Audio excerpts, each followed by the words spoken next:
নমস্কাৰ বন্ধু বান্ধৱীসকল, আজি মই লৈ আহিছোঁ ৰঙালাওৰ লগত ব্ৰইলাৰ মাংস। একেবাৰে সহজ ৰেচিপি হয়। এতিয়া আহকচোন চাওঁ কেনেধৰণে বনাইছোঁ মই। প্ৰথমতে নহৰু জলকীয়া কেইটামান লৈ লৈছোঁ। এতিয়া মিক্সিত গুড়া কৰি ল'ম। আৰু এইখিনি ব্ৰইলাৰ মাংস হয়, মই ভালকৈ ধুই লৈ লৈছোঁ। আৰু এতিয়া কেৰাহী এখন পাতি দিছোঁ, গৰম হ'বলৈ দিছোঁ। এতিয়া কেৰাহীখন গৰম হৈ গৈছে। এতিয়া মিঠাতেল অলপ দি দিছোঁ। এতিয়া তেলখিনি গৰম হৈ গৈছে আৰু কাটি থোৱা পিঁয়াজখিনি দি দিছোঁ। এতিয়া পিঁয়াজখিনি ৰংচুৱা হোৱালৈ ভাজি ল'ম। মোৰ পিঁয়াজখিনি ভজা হৈ গৈছে আৰু এতিয়া মাংসখিনি দি দিছোঁ। এতিয়া মাংসখিনি ভাজি থাকিব লাগিব।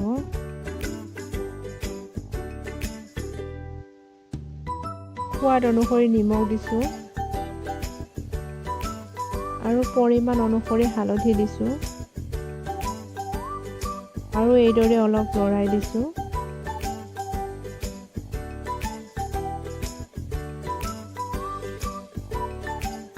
এতিয়া মছলা এড কৰিম।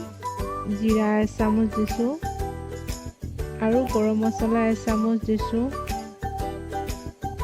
আৰু এচামুচ ৰেড চিলি পাউডাৰ দিছোঁ।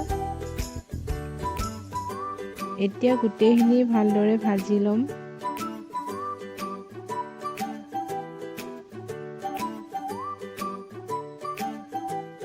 আৰু এতিয়া আদা নহৰু জলকীয়া পিচি থোৱা এচামুচ দি দিছোঁ। গোটা গৰম মছলা পিচি এচামুচ দি দিছোঁ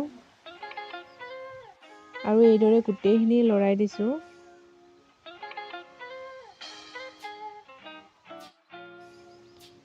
এইদৰে মই মাংসখিনি ভাজি লৈছোঁ আৰু এতিয়া মাংসখিনি মোৰ ভজা হৈ গৈছে। এতিয়া কাটি থোৱা ৰঙালাওখিনি দি দিছোঁ আৰু লৰাই দিছোঁ।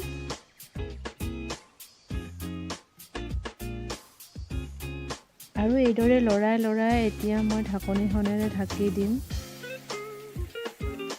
আৰু জুইটো মই হাই ফ্লেমতে দি লৈছোঁ। এনেকৈ দুই এবাৰকৈ ঢাকনিখন দাঙি লৰাই থাকিব লাগিব।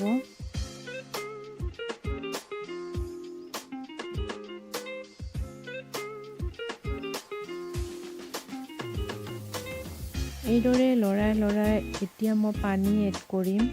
ইয়াত মই পানী 1 কাপ দিছোঁ, ডাঙৰ কাপেৰে 1 কাপ দিছোঁ। আপোনালোকে নিজৰ পৰিমাণ অনুসৰি পানীখিনি দিব।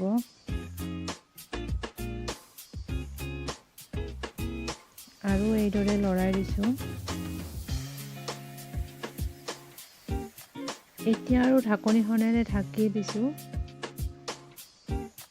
আৰু মাজে মাজে ঢাকনিখন দাঙি দুই এবাৰকৈ লৰাই দিছোঁ।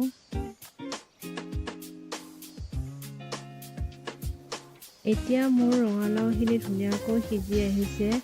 দেখিছে নহয় কালাৰটো ইমান ধুনীয়া হৈছে। আৰু শেষত মই ধনিয়া পাত কাটি দিছোঁ আৰু এইদৰে লৰাই দিছোঁ। এয়া ৰঙালাওৰ লগত ব্ৰইলাৰ মাংস বনোৱা মোৰ ৰেডি হৈ গ'ল। আপোনালোকেও এনেধৰণে এবাৰ ঘৰত বনাই ট্ৰাই কৰি চাবচোন, নিশ্চয় ভাল হ'বই। এতিয়া ছাৰ্ভ কৰিবলৈ এখন বাটিত উলিয়াই লৈছোঁ।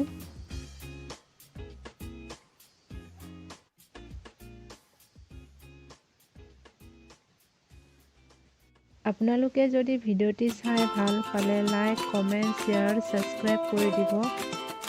আৰু শেষলৈ ভিডিঅ'টি চোৱাৰ বাবে অশেষ ধন্যবাদ।